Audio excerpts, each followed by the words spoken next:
nas montanhas falai, nas campinas falai, nas cidades que Jesus irá voltar. Olá, irmãos e amigos, estamos juntos mais uma vez para o nosso café com Deus. Meu nome é Edivaldo José e hoje gostaria de compartilhar mais uma meditação baseada na carta de Paulo aos Romanos, capítulo 15, versos 15 e 16. Assim diz a palavra do Senhor. A respeito de alguns assuntos, eu lhes escrevi com toda a franqueza, principalmente para fazê-los lembrar-se novamente deles, por causa da graça que Deus me deu de ser um ministro de Cristo Jesus para os gentios, com o dever sacerdotal de proclamar o Evangelho de Deus para que os gentios se tornem uma oferta aceitável a Deus, santificados pelo Espírito Santo. Antes de falar estas palavras, Paulo, no verso 14, disse que, da carta aos Romanos, capítulo 15, que estava convencido de que os irmãos estavam cheios de toda bondade e plenamente instruídos, sendo capazes de aconselhar-se uns aos outros. E essa é uma função sacerdotal que busca capacitar o povo de Deus e ensinar e também a aprender cada vez mais. Ou seja, a nós, os servos de Deus, foi dada a função ou o dever sacerdotal de capacitar o povo de Deus a ensinar e também a aprender cada vez mais. A expressão dever sacerdotal aparece traduzida também, em outras traduções, como sagrado encargo, resultado apenas de uma palavra grega que se diz hierurgel. Hierurgel é traduzida por dever sacerdotal ou sagrado encargo. E aparece, incrível isso ao meu ver, aparece apenas uma vez aqui na carta aos Romanos, dessa maneira. E de fato, ou em todo o Novo Testamento só aparece aqui.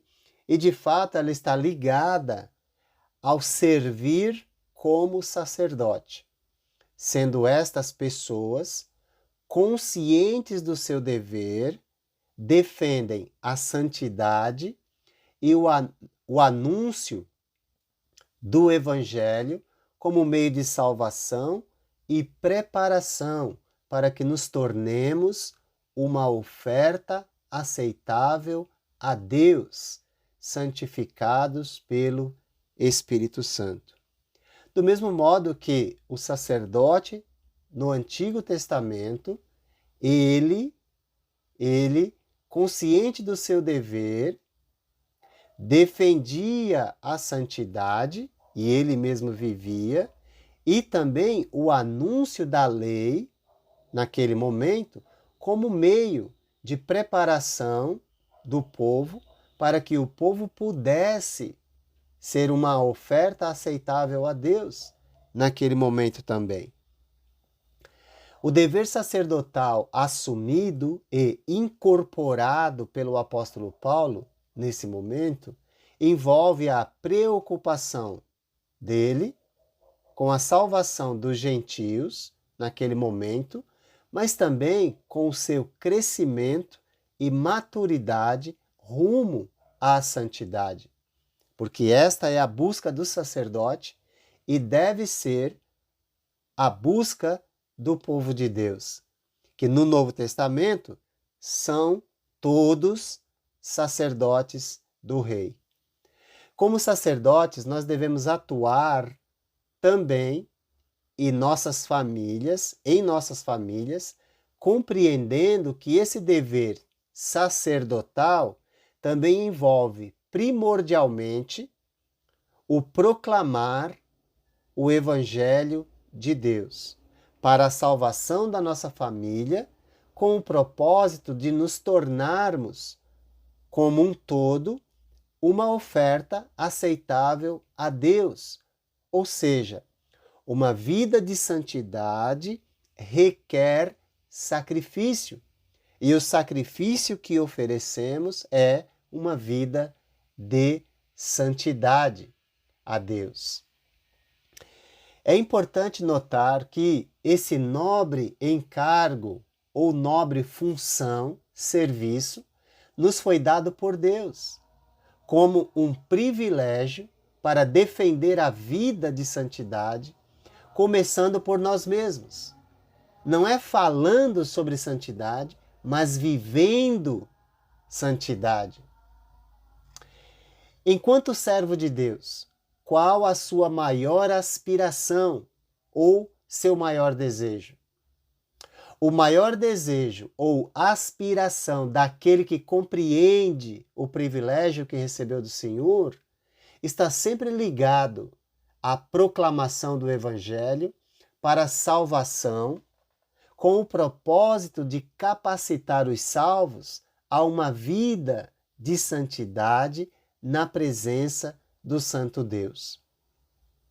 Se essa mentalidade ocupa o nosso ser, certamente nós chegaremos sempre para adorar a Deus de uma forma mais centrada, de uma forma mais preparada. O dever sacerdotal nos chama a uma vida consagrada a Deus, de modo que nos tornemos cheios de bondade, plenamente instruídos e capazes de aconselhar uns aos outros.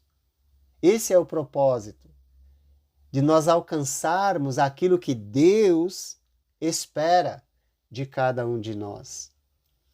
Paulo considerou como graça de Deus o ser ministro de Cristo Jesus, acompanhado do dever sacerdotal ou encargo sagrado, sagrado encargo. Ele considerou isso como graça de Deus. Nós vimos isso na leitura que fizemos. As duas funções ou serviços estão relacionados à responsabilidade que recebeu, e certamente essa responsabilidade não foi um peso para ele, mas sim uma graça ou um privilégio que ele recebeu de Deus. Como você tem encarado o seu chamado ou dever sacerdotal? A forma como você reage ao seu chamado transforma a função ou serviço sagrado em algo leve ou pesado, dependendo do quanto você está imerso na graça de Deus. É a graça que nos impulsiona a cumprir o nosso dever. É a resposta que damos à graça que nos transforma em uma oferta aceitável a Deus. É a graça de Deus que nos impulsiona a uma vida de santidade operada pelo Espírito Santo atuando em nós. Fomos chamados como sacerdotes para abençoar a vida das pessoas ao nosso redor. E abençoamos de fato a vida das pessoas quando compreendemos o dever sacerdotal de proclamar o Evangelho de Deus. E contribuímos para que os que aceitam o Evangelho se tornem uma oferta aceitável a Deus, santificados pelo Espírito Santo, que a partir do momento que nos entregamos a Ele, habita em nós. Vamos cumprir a nossa função, o nosso dever sacerdotal de abençoar a vida das pessoas com o Evangelho da graça de Deus. Que Deus te abençoe e te guarde. Justiça, eterna paz, garante o Mestre Salvador. Falai por toda parte que Cristo é Deus de amor. Falai nas montanhas, falai nas campinas, falai nas cidades que Jesus